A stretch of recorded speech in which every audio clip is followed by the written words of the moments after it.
Hello, today we're going to talk about multiculturalism and marginalization of students and see how we as educators can really encourage a multicultural learning environment. And I'm going to begin with a quote and a couple of anecdotes. One, we talk often about multiculturalism and diversity, yet I don't think most people really understand what it is. And saying that, I think about what was in the news today of Harper Lee dying, and a lot of people come to multiculturalism, most likely thinking of, um, uh, excuse me, thinking of To Kill a Mockingbird. We, and it's a part of it. It's an aspect, but as we see it in Yellow and Spilden, not everything.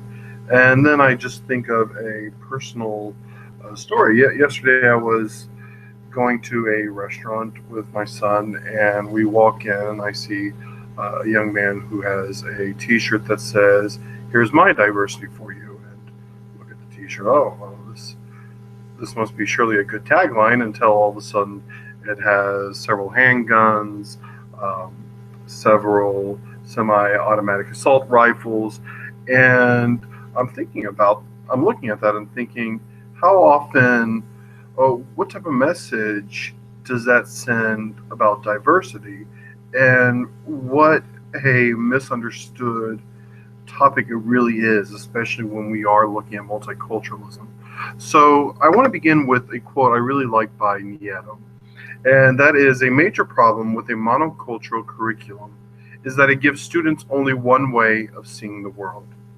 When reality is presented as static, finished, and flat, the underlying tensions, controversies, passions, and problems faced by people throughout history and today disappear. To be informed and active participants in a democratic society, students need to understand the complexity of the world and the many perspectives involved. Using a critical perspective, students learn that there is not only one way or even two or three of viewing issues. So we begin with, what are the characteristics of multicultural education? And we see on page 68 that there's really 7 aspects. It is anti-racist, it has a basic education, and it's supporting basic education. It is important for all students. It is pervasive. It's an education. It's a process and a critical pedagogy. I'm not going to spend equal weight on all of these aspects, and some of them I'm going to try to combine. And um, my apologies if there was one that you really wanted to focus on, and I encourage you all to perhaps bring that up in the discussion as we go along. But I hope that the value of what a multicultural education will be clear, and as we leave this, we as educators will have a better form and a better way to teach colleagues, students, the community about it. So we begin with multiculturalism is anti-racist. And this is important to explain, first of all, and the idea that often when we look at multiculturalism, it's very easy to make it into a stereotype.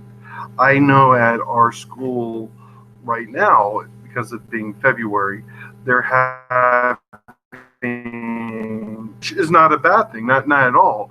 But from having a multicultural perspective, my fear is that it's just the month of February. It needs to be something year round. It's not that we visit these cultures during different months, but it's something that is integrated not just within the curriculum, and it's something that is taught actively. So it's also very careful to not be us versus them. We did this, they did that. one, the minute you say us, you are disqualifying some of your students. They may not be part of that dominant group. And you're forcing students really to take sides. And this may not be something that they're culturally ready, nor is it appropriate for them. Then it's not you have to move past the superficial aspects. And as she says, often we can almost end up making racism worse just by perpetuating the worst kinds of stereotypes. You also have to acknowledge the unpleasant parts of history. History is a very dirty thing. It can be a very depressing thing, but we can't move past it. We can't make an anti-racist society unless we acknowledge the racism that took in the past, and we're in an excellent position as educators. And finally, it must be balanced. And I think that's a very important point, that when it's saying balanced, a great example is in one textbook our district thought about adopting. It had these little boxes of, here is a woman scientist, here is a Asian American doctor, and they're promoting it as multicultural, but that's not really multicultural at all, because it's once again getting back to us versus them. Real multiculturalism is incorporating them in the honest way, incorporating these groups in an honest way of how they interacted in society, how they do interact, and how everything places together. Secondly, it's important for all students. And once again, we're not educating this group or giving it to that group. It's something that is for all students. It's giving them a mindset.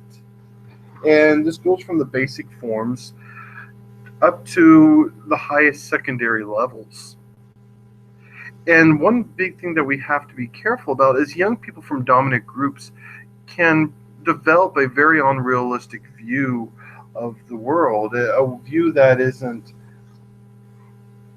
not the way the world really is, but it's going to be a rich education.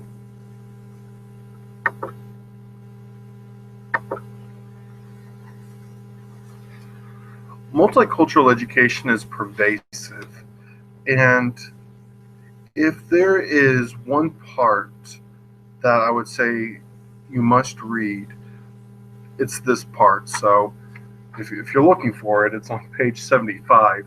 And that is the idea that a true multicultural education is pervasive.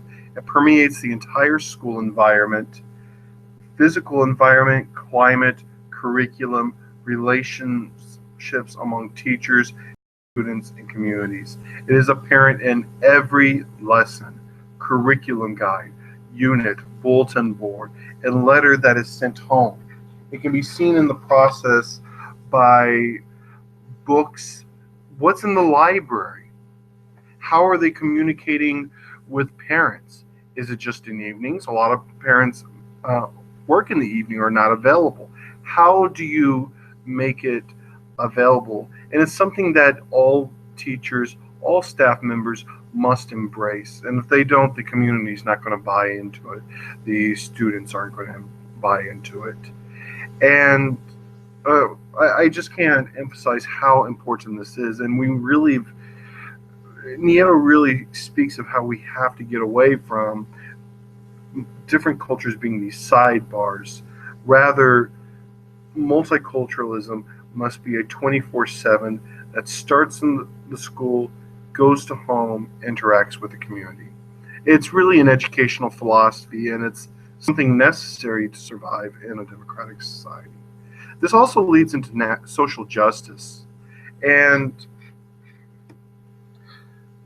we look at this, and we need to reflect on our actions and be the change in the school.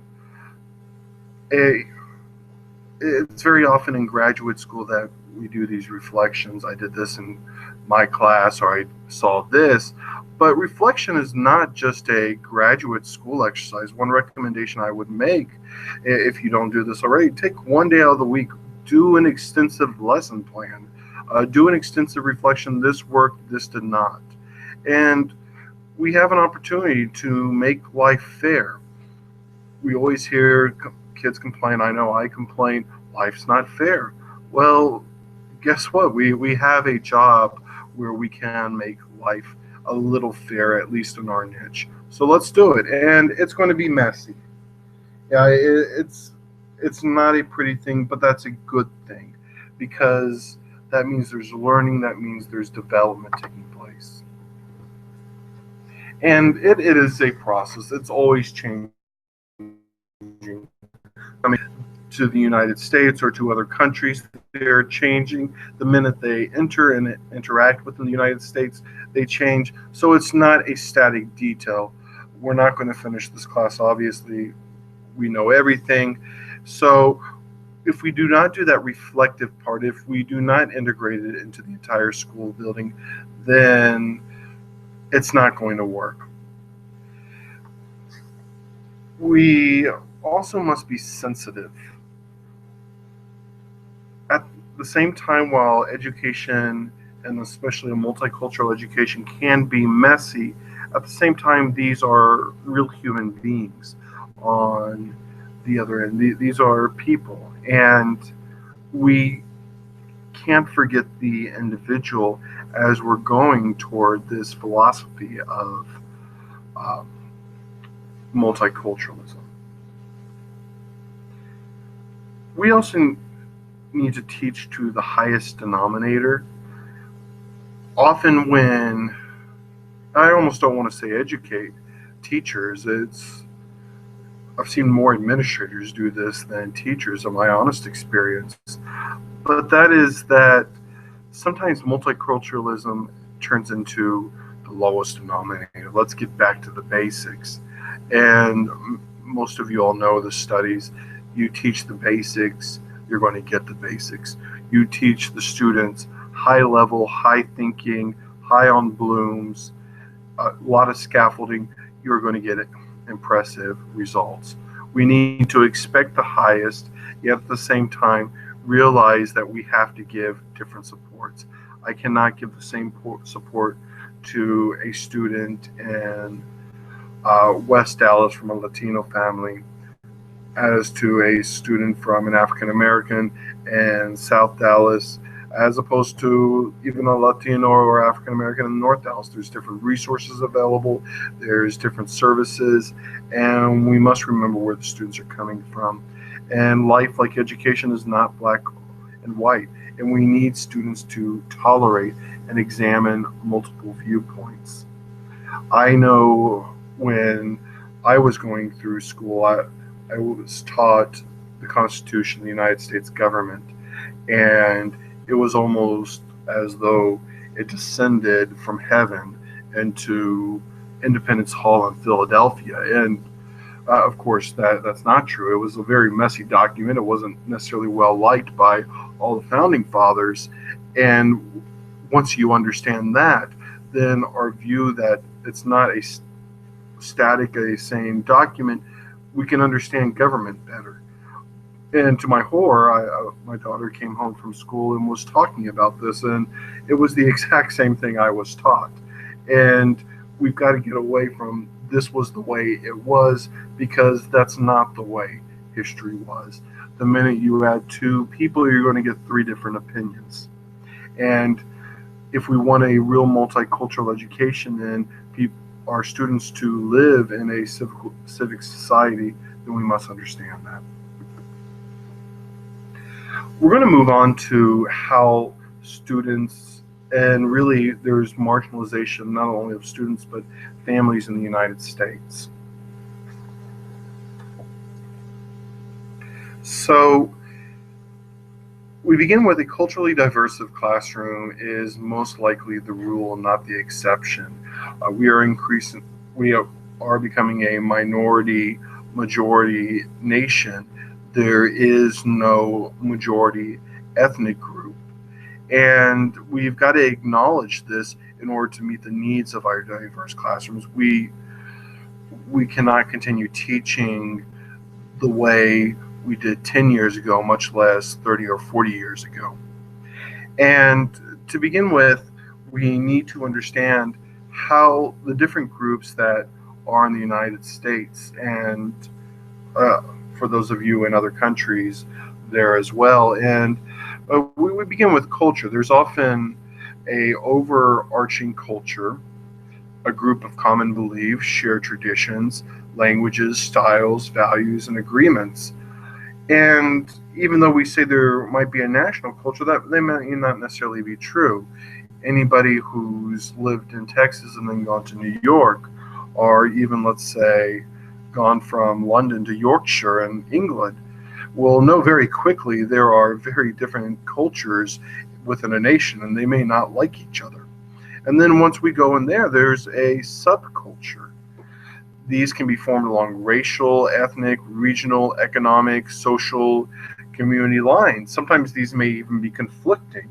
And we have to recognize this as we're dealing with our students, that they are part of a culture, they're part of a subculture. With the pervasiveness and the increase of the internet, that there's subcultures our students may be coming from or identify with that we can't even imagine.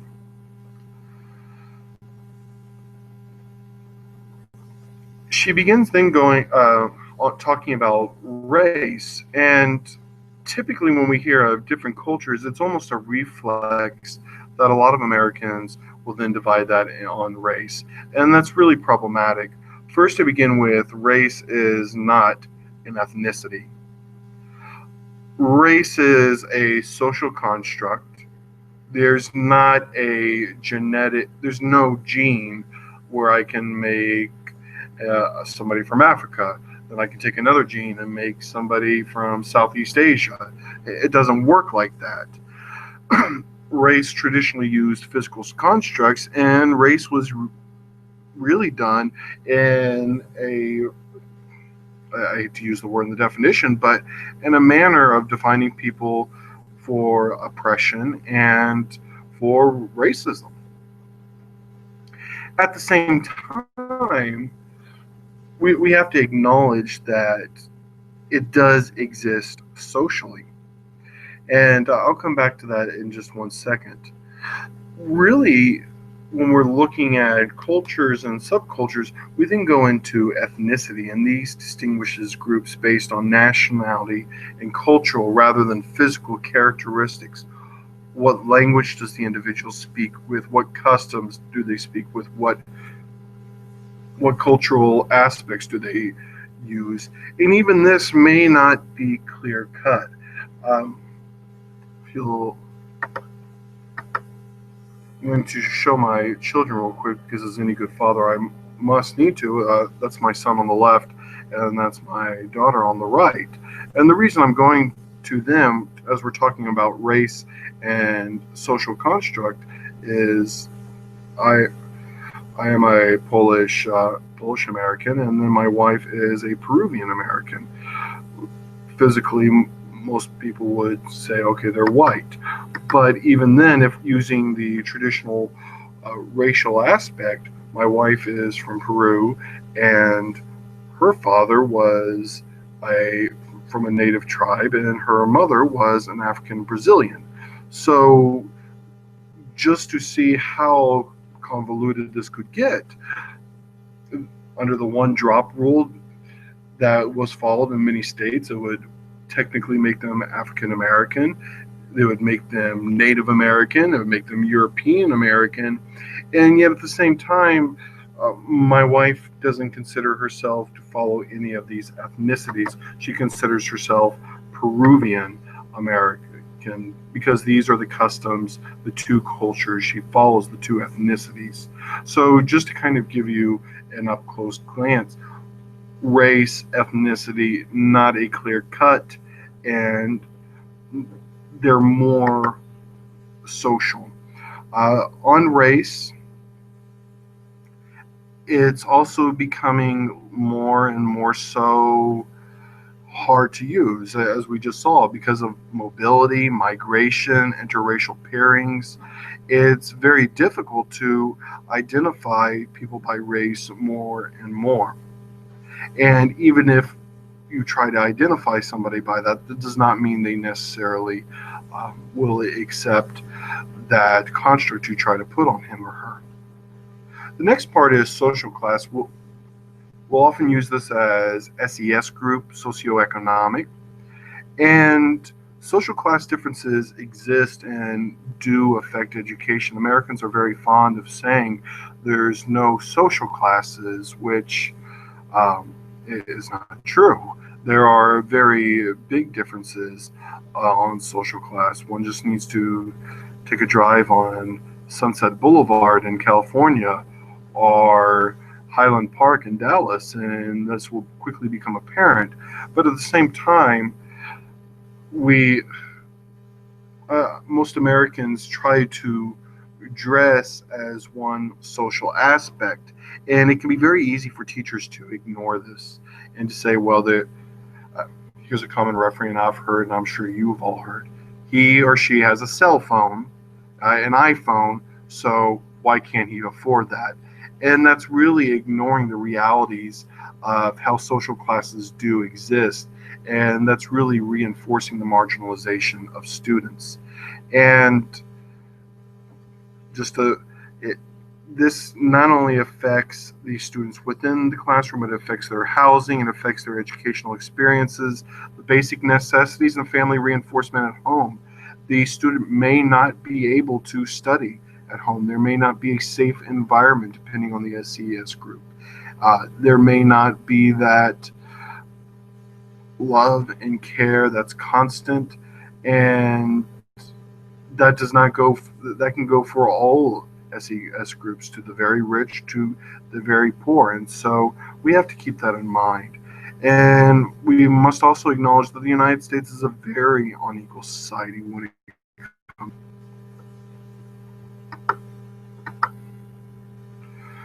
There's also sex and gender distinctions, and we must be very careful to pigeonhole students in classes and career paths.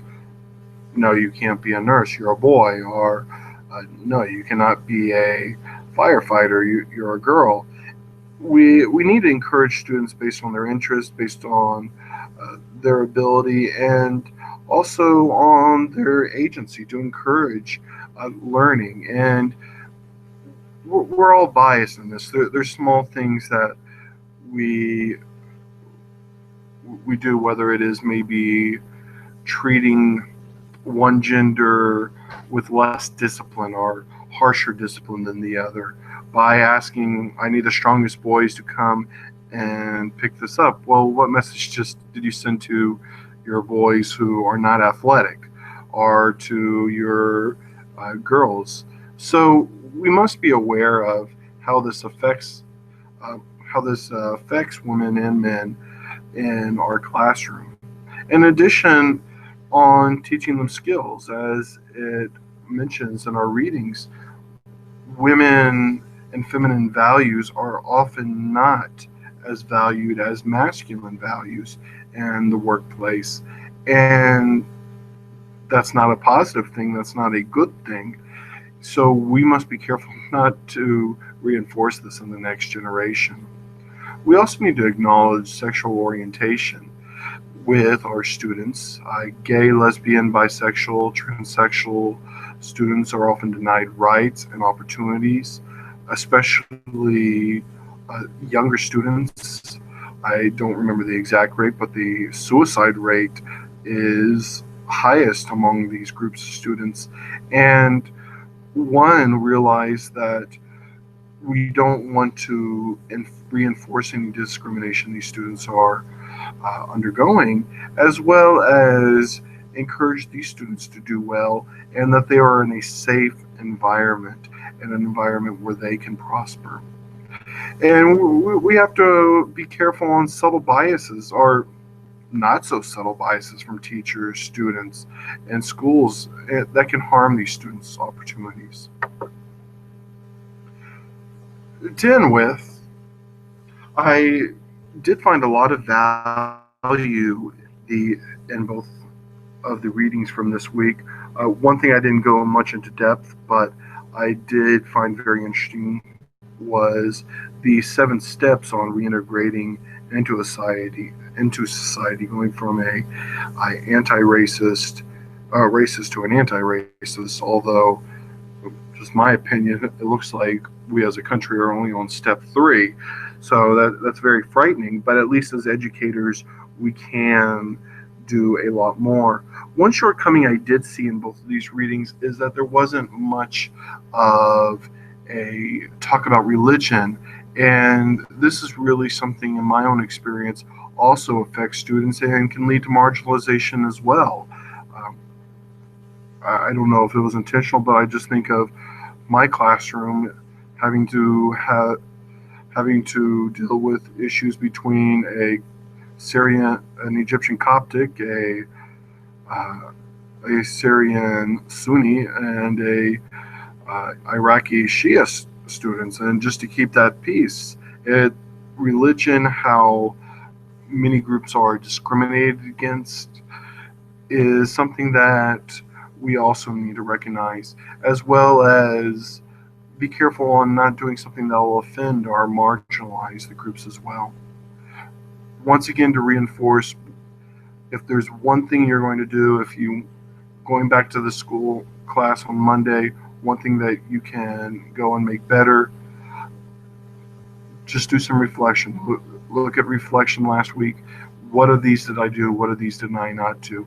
Because multicultural education is analytical, it's reflective, and ultimately our goal here is to empower and not marginalize our students and to make a good educational environment. Okay, I hope that this was productive, and if you have any questions, please put it under the discussion board where this is posted, and I look forward to seeing your comments, to hearing your answers, and I hope that you guys have a good week.